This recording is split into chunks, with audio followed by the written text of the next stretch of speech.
Usap-usapan ngayon sa social media ang pagsasama ni Coco Martin, Julia Montes Kazet Tandingan, Tunay J. Monterde matapos silang mamataan sa isang dinner, meeting kamakailan bago lumipad.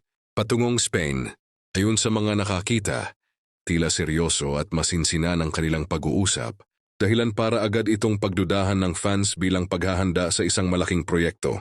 Hindi na bago sa publiko ang tambalan ni Coco at Julia pagdating sa teleserye, kaya naman lalo pang umigting ang excitement ng kanilang mga taga-suporta.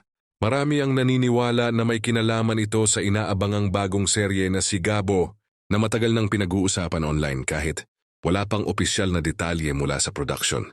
Samantala, mas lalong naging interesting ang haka-haka dahil kasama sa nasabing dinner sina KZ at TJ, dalawa sa pinakakilalang boses sa industriya ng OPM. Dahil dito, mabilis na nabuo ang teorya ng fans, posibleng ang dalawa ang kakanta ng official theme song ng Sigabo. Kung magkataon, inaasahang magiging emosyonal at makapangyarihan ang awitin, bagay na bagay sa estilo ng seryeng karaniwang ginagawa ni Coco. Sa mga komento online, marami ang nagsasabing dream collaboration ito kung sakaling matuloy. Kilala si KZ sa kanyang soulful at powerful vocals, habang si TJ naman ay hinahangaan sa kanyang malalalim at makabagbag damdaming kanta. Kapag pinagsama ang kanilang talento, tiyak na magiging instant hit ang theme song ng serye. Hindi napigilan ng fans ang magbigay ng kani-kanilang hula at excitement. Para sa marami, sapat na ang simpleng pagkikitang ito movie na thanks to.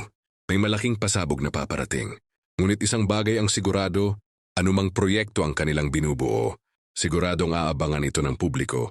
Lalo na kung pagsasamahin ang husay sa pag-arte at musika ng apat na sikat na personalidad.